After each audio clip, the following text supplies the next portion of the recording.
দেশের মানুষ, আমি তো আজ থেকে 54 বছর আগে আপনাদের জন্য যুদ্ধ করেছিলাম। আজকে যে সন্তানেরা আমার বিরুদ্ধে স্লোগান দেও, তোমাদের জন্য একটা স্বাধীন দেশ সৃষ্টি করার জন্য আমি যুদ্ধ করেছিলাম। তোমাদের কাছ থেকে কি আমি অপমৃত্যুটা আমার কাম্য?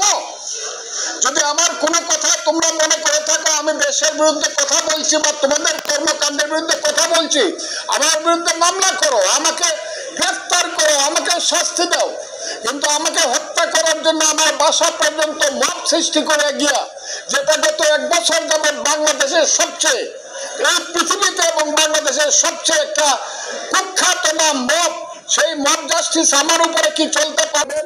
এবং আপনারা আমার জন্য আমার ফজলু কাঁদছে। ফজলুর কান্না দেখেছেন?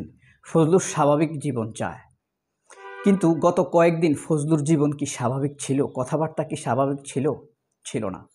কিন্তু ফজলু কাঁদছে, সে স্বাভাবিকভাবে বাঁচতে চায়, কারণ সে স্বাধীন করে বাংলাদেশ এনেছে। এখন আমার প্রশ্ন হলো, একজন সাধারণ মানুষ হিসেবে আমি তার কান্নায় খুশি। কারণ কি জানেন? কারণ সে যে বলছে আমাদেরকে যে সে স্বাধীন করছে দেশ আজ থেকে 54 বছর আগে। আমার প্রশ্ন হলো, তুমি যে এই 54 বছর আগে এই দেশ স্বাধীন করেছো, তাহলে আমার কি লাভ হয়েছে? 54 বছর আগে যদি তুই স্বাধীনতা আনিস ফজলু, তাহলে 54 বছর পরে এসে 2000 ছেলেকে রাস্তার উপরে পুলিশের গ্রেনেড খেয়ে, সেনাবাহিনীর হেলিকপ্টার থেকে গুলি খেয়ে মরতে হলো কেন?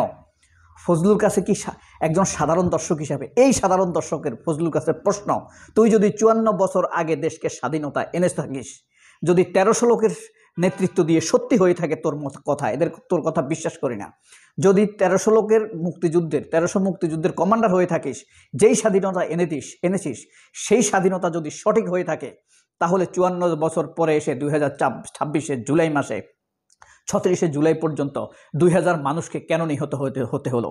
নিষ্পাপ মেধাবী ছাত্রদেরকে কেন শহীদ হতে হলো? কেন 40,000 মানুষকে পঙ্গুত্ব বরণ করতে হলো? তাহলে তোর স্বাধীনতা কার জন্য ছিল? তোর এই স্বাধীনতার কোনো অর্থ আছে? তোর মুক্তিযুদ্ধের জীবন বৃথা, তোর সারা জীবন বৃথা। তোর পরিশ্রমের উপরে, তোর তারুণ্যের উপরে আমি ঘৃণা ছড়াই, থুথু মারি। কারণ কি? তোর স্বাধীনতা, এই 139 জন শিশু নিহত হয়েছে এই 24-এ, তাহলে তোর স্বাধীনতা এনে কী লাভ হয়েছে? 2000 ছাত্র জনতা, মেধাবী ছাত্র জনতা শহীদ হয়েছে, তাহলে তোর মুক্তিযুদ্ধ করে কী লাভ হয়েছে? স্বাধীনতার পর থেকে 43,000 ধর্ষণ হয়েছে থানার ডায়েরি অনুযায়ী, তাহলে তোর মুক্তিযুদ্ধ করে কী লাভ হয়েছে? এরপরে প্রায় 66,000 হিন্দুদের বাড়ি দখল হয়েছে, তাহলে তোর স্বাধীনতা এনে কী লাভ হয়েছে? হিন্দুদের 69% জমি দখল করেছিস তোরা, তো তোর স্বাধীনতা এনে আমাদের কী লাভ হয়েছে? 40,000 জুলাই আন্দোলনে 40,000 মানুষকে পঙ্গুত্ব বরণ করতে হয়েছে ছাত্র জনতাকে, তাহলে তোর স্বাধীনতা আনাতে আমাদের কী লাভ হয়েছে? তুই জবাব দে। তুই এখন স্বাভাবিক জীবনের গ্যারান্টি চাস। 74-এর দুর্ভিক্ষে 20 লক্ষ মানুষ জীবন দিয়েছে না খেতে পেয়ে, তাহলে তোর স্বাধীনতা আনাতে আমাদের কি আসে যায়? আমি কি ক্ষুব্ধ মানুষ হিসেবে এই কথা বলতে পারি না? আমাকে কেন আবার রাস্তায় নামতে হবে 2024 সালে এসে? 54 বছর পর, 54 বছর আগে তোমার মুক্তিযুদ্ধ করে যদি লাভ হয়ে থাকে, তাহলে আমার কি লাভ? আমি কেন পড়াশোনা করে চাকরি পাই না? তোমার মুক্তিযুদ্ধ করে আমার কি লাভ হয়েছে? তোমার মুক্তিযুদ্ধকে আমি ভালোবাসবো কেন? কি কারণে আমি ভালোবাসবো? বলবা যে পাসপোর্ট পেয়েছে, আমার তো পাসপোর্ট করার টাকা নাই, খাবারেরই টাকা নাই, তখন তো তুমি ক্ষুদ্র এই নাগরিকের কি জবাব দিবা? তাহলে তোমার স্বাধীনতা এনে কার কি লাভ হয়েছে? ফজলুর এই বিরক্তিকর কান্না আপনাদের কাছে বিরক্ত লাগে কি না? আমি খুবই বিরক্ত হয়েছি। একটা শয়তানি কান্না সে এখানে দিয়েছে। সিম্পিতি পাওয়ার জন্য সে তার ছেলেকে নিয়ে এসেছে ব্যারিস্টার, তার স্ত্রীকে নিয়ে এসেছে লয়ার, সে নিজে সিনিয়র লয়ার। সে আবার দুঃখ প্রকাশ করেছে ঢাকা ইউনিভার্সিটিতে তার ছবিতে জুতা মারা হয়েছে।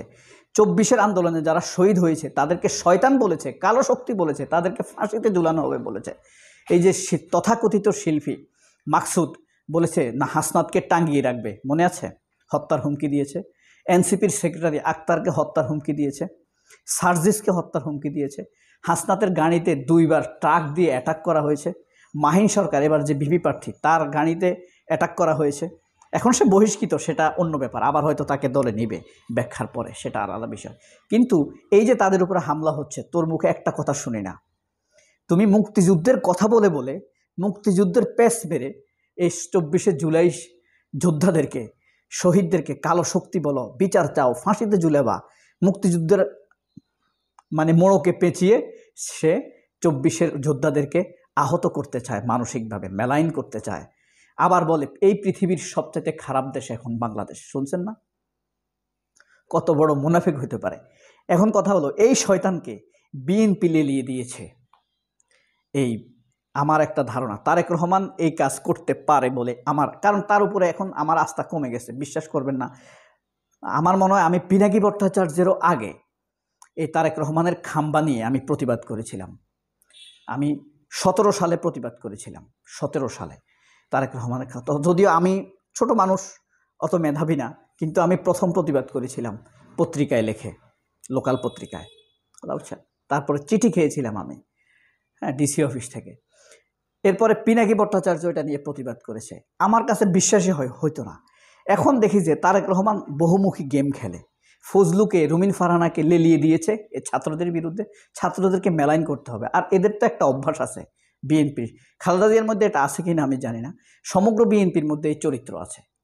এটা হলো যার যার যে উপকার করবে বিএনপির, তাকে একদম সাইজ করে দেবে। আপনি দেখেন 1975 সালের 15ই আগস্ট যারা বিপ্লব করেছিল, যে বিপ্লবে শেখ মুজিব নিহত হয়েছিল, সেই বিপ্লবের নায়কদেরকে জিয়াউর রহমান কি করেছে? কিছু করেছে? ফাঁসি দিয়েছে। মির্জা ফখরুলরা কোনো কথা বলেছে? কোনো মন্তব্য দেয় নাই। ইভেন কি মেজর ডালিমের বউ বিনা চিকিৎসায় মারা গেছে, তাকে পাসপোর্ট দেয় নাই। হ্যাঁ, এটা হলো বিএনপির কাজ। এরপরে 90 সালে জামায়াতের সমর্থনে ক্ষমতায় এসেছে, জামায়াতের লোকদেরকে ফাঁসি দিয়েছে। মির্জা ফখরুল্লাহ কোনো কথা বলেছে? তবে খালেদা জিয়া ঠিক আছে, খালেদা জিয়া বলেছেন।